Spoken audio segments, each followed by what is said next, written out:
Hey everyone, and welcome to Dave on Tech. Today we'll be unboxing the Vivo X200 Pro Global Edition. Actually, the footage that you're seeing right now was filmed back in January, but I wanted to use the device for at least 5 to 6 months before writing this review, just to make it as good as possible.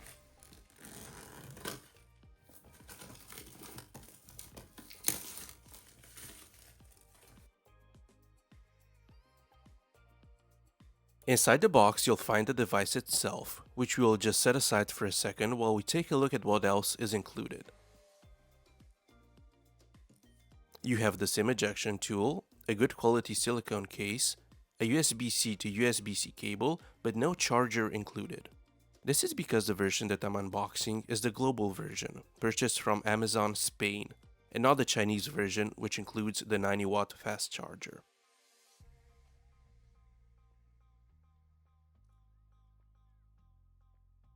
The phone is beautiful, and it feels extremely nice and high quality. The color that I have here is just called titanium, even though the phone isn't made out of titanium like the iPhone 16 Pros or the S25 Ultra. It's just made out of an aluminum alloy and glass, of course. Oh, and by the way, if the camera looks a bit odd in some of these shots, it is because I've added a glass protector on top of it. I purchased the phone from Amazon Spain, like I said, but not because I live in Spain, but because it comes with the full 6000 mAh silicon carbon battery. I originally wanted to purchase the phone from Amazon Germany, but that version comes with a standard 5200 mAh battery due to some regulations in that country. So that's a bit weird and good to know. I actually live in Romania, so the best option was Amazon Spain, especially since the price is exactly the same on all Amazon websites, 1,200 euros or about 1,300 US dollars. The battery life is fantastic. 6000 mAh will easily last me for 2 full days, even for 3 if I'm pushing it. In the first 2 months of use, I was easily getting 13 to 14 hours of screen on time, which is ridiculous. My iPhone 16 Pro Max only gets around 10 to 11. However, and this is why I like to use the device for a few months before posting a review, the battery has degraded a bit after the first month of use. I'm only getting around 10 to 11 hours of screen on time, as opposed to 14, and now it only lasts as long as my iPhone 16 Pro Max. That's still fantastic battery life, don't get me wrong, it's just a bit weird that it degraded so quickly. The battery health in settings still shows as 100%, so I'm not sure what happened here. I actually had something similar happen to my S24 Ultra last year, where it would last 10 hours of screen on time in the first month, and then it quickly dropped to 7 or 8 in the following months. And now for the reason why everyone is excited about this phone and the X200 Ultra, the cameras. In all honesty, the main 50 megapixel camera is good. Great actually, but it's not that much better compared to my iPhone's camera. It's fine. The ultra-wide camera is actually worse than my iPhone, as it is softer, noisier, and overall less detailed. But the star of the show is the 200 megapixel Zeiss telephoto camera using Sony's fantastic LYT-818 sensor. It has an 85mm focal length with 3.7 times zoom. Of course, there's quite a bit of post-processing going on with the camera, but the final results are incredible, like nothing I've seen on any smartphone.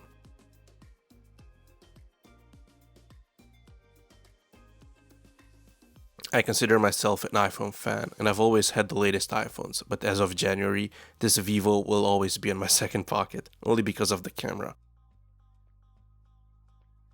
Simply put, it is years ahead of anything that the iPhone can offer camera-wise. As I've said, there's quite a bit of AI post-processing going on after you take the photo. But so what? Have a look at these 2 photos of the moon, taken at the exact same time in the exact conditions. Which one would you post on Instagram?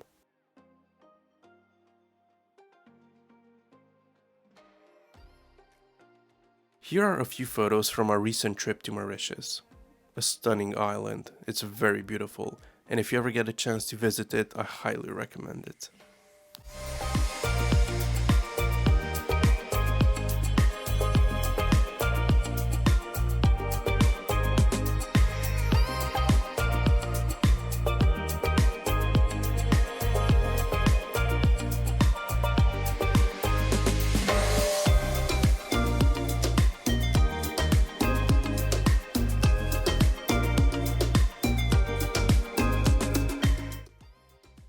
The video quality is good. It is comparable to Samsung's latest smartphones, but it's still not as good as the iPhone.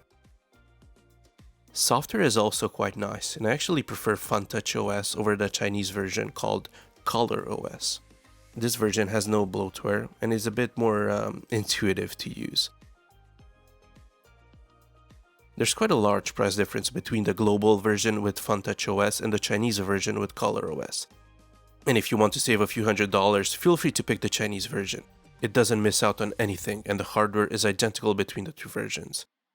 I just wasn't a huge fan of all the bloatware, so I picked the global version instead. When it comes to performance, the Vivo uses the MediaTek Dimensity 9400 chip combined with 12 or 16GB of RAM. I have the 16GB version over here, and let me tell you, it keeps everything in memory, even for days at a time. I opened an app that was last touched 3 days ago, and it is exactly how and where I left it. The chip itself is very fast, being comparable to Apple's latest A18 Pro and a bit behind the Snapdragon 8 Elite. Charging is also ridiculously fast, taking about 40 minutes to fully charge from 0 to 100 with the official 90W Vivo Flash Charge charger. Or about 50 minutes with a 67W Anchor charger that I'm using for all of my devices. I still highly recommend this charger, not sponsored by the way. Now let's have a quick chat about the screen. And the screen is superb, with razor-thin borders and a slight curve on each side, making it very easy to hold in the hands. It has all the bells and whistles, of course, like LTPO AMOLED that can drop as low as 0.1 Hz and of course goes up to 120 Hz. Even though the advertised brightness is 4500 nits, in my real-life testing it got nowhere near to that. It is actually dimmer than my iPhone 16 Pro Max in direct sunlight. And the iPhone only has 2000 nits, not 4500. And it is much, much dimmer than my Ultra 2 watch, which is 3000 nits. But even so, the screen is beautiful, on par with the best from Samsung and Apple. The speakers are a bit disappointing to be honest. They sound good, but quite average. They're on par with an iPhone 12 I would say, nowhere near the iPhone 16 Pro Max or the Samsung Galaxy S25 Ultra. Here's a quick speaker comparison.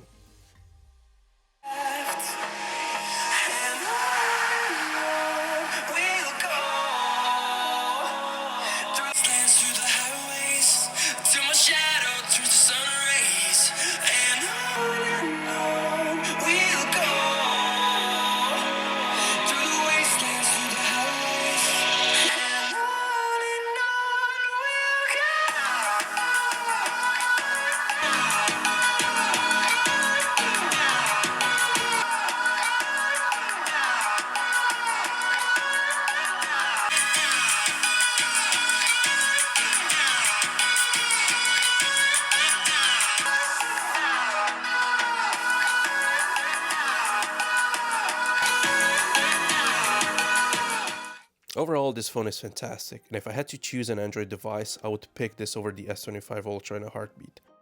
Even over the Xiaomi 15 Ultra, because of the much better battery life. Will it replace my iPhone 16 Pro Max? No, because I'm too deep into the Apple ecosystem.